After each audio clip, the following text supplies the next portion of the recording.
Did you know a Spartan warrior was taught that his shield was more important than his own life? He was told to come back from battle either with it or on it. Losing your shield meant you ran from the fight. It was the ultimate disgrace. This wasn't just a rule. It was a mindset, a survival instinct drilled into them from the moment they could walk. It's this kind of raw, uncompromising discipline that turns a person into a legend. Out in the wild, your gear is your lifeline. For a Spartan, his shield was his connection to his brothers, his city, and his honor. It was everything. In the history of survival and combat, two names stand out like mountains on a flat plain: the Spartans of ancient Greece and the samurai of feudal Japan. These aren't just characters from a history book, they were real people who pushed the limits of human endurance and dedication. They lived by codes that demanded absolute loyalty and unbelievable courage. Their lives were a constant test of will, a battle against not just their enemies, but against their own fear and weakness. We look at them today and see the peak of what a warrior can be. They were the ultimate survivors of their time. Their worlds were separated by thousands of miles and hundreds of years, yet their spirits were forged from the same core element: discipline. For the Spartan, it was about the state, the Phalanx, the collective strength of the group. For the samurai, it was about Bushido, the way of the warrior, a path of personal honor, loyalty to one's lord, and mastery over oneself. This wasn't a job for them, it was their entire existence. Every sunrise brought a new challenge. Every decision was weighed against their code. It was a 24/7 commitment to being the best, the strongest, and the most prepared. This showdown isn't about who would win in a hypothetical fight. It's about understanding what built these incredible warriors from the ground up. It's a deep dive into two different philosophies of survival and combat. One was a brutal state-enforced system designed to create the perfect soldier for a shield wall. The other was a deeply personal spiritual path focused on mastering the self and the sword. Both required a level of mental toughness that is almost unimaginable today. Let's explore the grit, the gear, and the guts of these legendary fighters. The lessons are timeless. The life of a Spartan began with a test. At birth, elders would inspect the infant. If the baby was deemed weak or imperfect, it was left on a hillside to face the elements. A harsh start, but it set the tone for the brutal life ahead. Surviving this first trial meant you were destined for the Agoge, the state-sponsored training program that began at age 7. This wasn't school, it was a crucible designed to burn away individuality and forge a soldier. Boys were taken from their families and thrown into a world of hardship, hunger, and relentless physical conditioning. Every day was a struggle for survival. In the Agoge, comfort was the enemy. The boys slept on beds of reeds they had to cut themselves, wore a single cloak year-round, and were given just enough food to keep them hungry. This constant hunger was a tool. It taught them to be resourceful, to steal food if they could get away with it. But if they were caught, the punishment was severe. Not for stealing, but for being clumsy enough to get caught. It was a lesson in stealth and cunning, essential skills for any soldier. They were taught to endure pain without complaint, to speak only when necessary, and to place the needs of Sparta above all else. Their training was all-encompassing. They learned to run, wrestle, and throw the javelin. But more importantly, they learned to fight as one unit. The Phalanx, a tight formation of hoplites with overlapping shields, was the cornerstone of Spartan military power. Each man was a single part of an unbreakable wall of bronze and wood. His life depended on the man next to him, and that man's life depended on him. This created a bond stronger than family. They weren't just soldiers, they were brothers, conditioned to stand together or die together. There was no room for heroes, only for a flawless team. By the time a Spartan man graduated from the Agoge at age 20, he was a living weapon. He was physically tough, mentally resilient, and completely devoted to his city-state. His existence was pared down to its most essential elements: training, fighting, and defending Sparta. He ate simple meals, owned few possessions, and spent most of his life in the company of his fellow soldiers. This singular focus made the Spartan army the most feared fighting force in the ancient world. They weren't just trained for war, they were born and bred for it. It was their one and only purpose.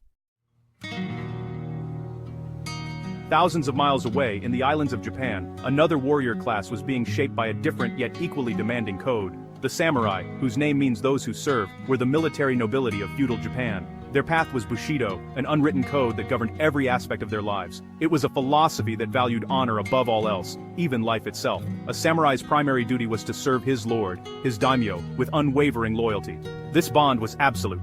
A samurai would willingly die for his lord without a moment's hesitation. It was the bedrock of their existence. The training of a young samurai was rigorous and multifaceted.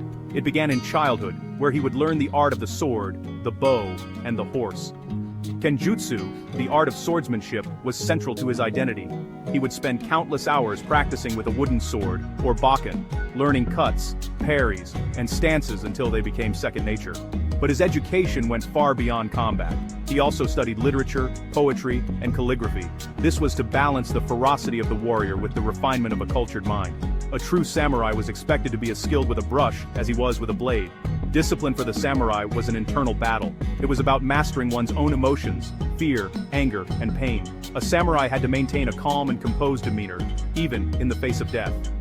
This concept, known as fudoshin, or immovable mind, was achieved through meditation and relentless mental conditioning. The ultimate expression of this control was seppuku, a ritual suicide performed to avoid capture, regain lost honor, or follow a fallen master into death. It was a grim but powerful testament to their absolute commitment to the principles of Bushido. Their honor was their life. Unlike the state-owned Spartan, a samurai's life was tied to his clan and his lord. He was a protector, an administrator, and a symbol of his lord's power. His armor and weapons were often ornate, a reflection of his status. While a Spartan's identity was absorbed into the collective phalanx, a samurai's honor was deeply personal. He fought duels to defend his name and engaged in battles that often involved heroic individual combat. His entire life was a performance of duty and a preparation. For the moment, he would be called upon to prove his worth, with his sword and his life on the line. When you're in a survival situation, your kit is what keeps you alive. For these warriors, their gear was the difference between victory and death. The Spartan hoplite was, basically a walking fortress. His most vital piece of equipment was the aspis, a large, concave shield made of wood and faced with bronze. It weighed over 15 pounds and was designed to protect not just himself, but also the man standing to his left. He also wore a bronze helmet, greaves to protect his shins, and a bronze cuirass, or sometimes just a simpler linen breastplate. His primary weapon was the dori, a long spear around 8 to 9 feet, used for thrusting from behind the safety of the shield wall. The Spartan's gear was brutally effective, but honestly, incredibly heavy.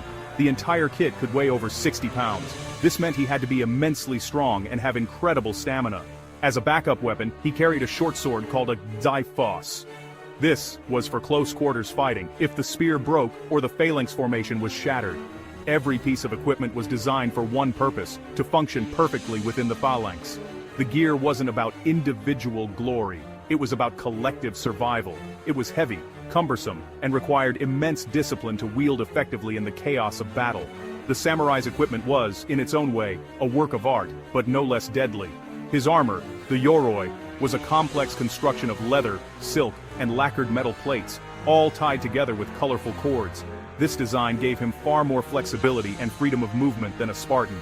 It was crucial for a warrior who fought on horseback and engaged in dynamic, one-on-one duels. His helmet, the kabuto, was often elaborate, featuring crests and a menacing face mask, the mempo, designed both to intimidate his enemies and to protect his face. His gear was a statement of his identity and clan. The soul of the samurai was his sword, the katana. This curved, single-edged blade was renowned for its incredible sharpness and strength.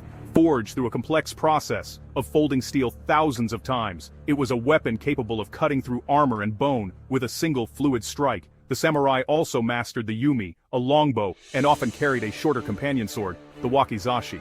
His arsenal was diverse and required a lifetime of training to master each weapon. Unlike the Spartan's simple and direct approach, the samurai's fighting style was fluid, adaptable, and deeply technical. A warrior's discipline is truly tested in the furnace of battle. For the Spartans, no battle shines brighter than the stand at Thermopylae in 480 BC. Here, a small force of about 300 Spartans, led by King Leonidas, held a narrow mountain pass against a massive Persian army. They knew it was a suicide mission. Their goal was not to win, but to delay the enemy, giving the rest of Greece time to prepare. For 3 days, they used the terrain to their advantage, turning the pass into a deadly bottleneck where the Persians' superior numbers counted for nothing against the Spartan shield wall. The discipline of the phalanx was on full display. Wave after wave of Persian soldiers crashed against the wall of bronze and were cut down. The Spartans fought with a chilling efficiency, rotating men from the front lines to keep them fresh. They were a machine, each man doing his part, trusting the man beside him completely. When a traitor showed the Persians a path to surround them, the Spartans did not break, they did not run. They fought to the last man, earning an immortal reputation for courage and sacrifice. They followed their orders to the end, coming back on their shields as promised. For the samurai, the Battle of Okehazama in 1560 is a masterclass in strategy and daring. A young warlord named Oda Nobunaga faced a dire situation. His enemy, Imagawa Yoshimoto, was marching on his territory with an army of 25,000 men. Nobunaga could only muster about 3,000. The odds were impossible. Instead of defending his castle and waiting for certain defeat, Nobunaga chose a bold, high-risk strategy.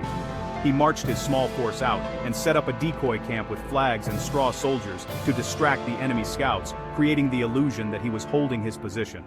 While the Imagawa army celebrated their apparent good fortune in a narrow wooded gorge, a sudden thunderstorm broke out. This was the moment Nobunaga was waiting for. Under the cover of the torrential rain, he led his men on a rapid, stealthy march and launched a surprise attack directly on the enemy's main camp. The chaos was total. In the confusion, Oda Nobunaga's men located and killed Imagawa Yoshimoto himself. The leaderless Imagawa army panicked and fled. Nobunaga had achieved a stunning victory against overwhelming odds through cunning, discipline, and the courage to seize a fleeting opportunity. So, who had the ultimate discipline? The Spartan, whose will was forged and owned by the state, or the samurai, whose discipline was a personal, lifelong quest for honor? It's a tough call. The Spartan's discipline was absolute and external. It was drilled into him, leaving no room for doubt or personal choice. His strength was the strength of the pack, the unbreakable unity of the Phalanx. This made him an incredibly effective part of a military machine, but his identity was secondary to the group. He was a cog, albeit a perfect and deadly one, in the great machine of Sparta. The samurai's discipline was internal. It was a conscious choice, a path he walked every day. Bushido was a moral compass that guided his every action, from how he fought in battle to how he composed a poem. This gave him a different kind of strength, a profound personal resilience and a focus on self-mastery. His discipline allowed for individual brilliance, for the daring strategy of a warlord like Nobunaga or the peerless skill of a master swordsman. It was a discipline that demanded not just obedience but also wisdom, artistry, and a deep understanding of oneself.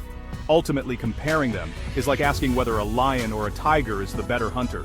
Both were masters of their environment, perfectly adapted for the challenges they faced. The Spartan was the ultimate team player, a specialist in formation warfare. The samurai was the versatile warrior aristocrat, a master of individual combat and adaptable strategy.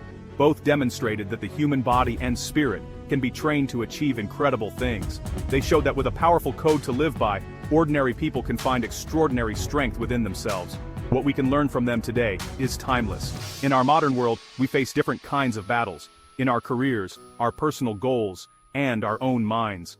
The dedication of the Spartan and the honor of the samurai teach us a powerful lesson. They show us that discipline, commitment, and having a code to live by are the keys to overcoming any obstacle. It's about having the courage to face your challenges head-on, the resilience to get back up when you fall, and the unwavering will to see your mission through to the end. That is a legacy worth fighting for.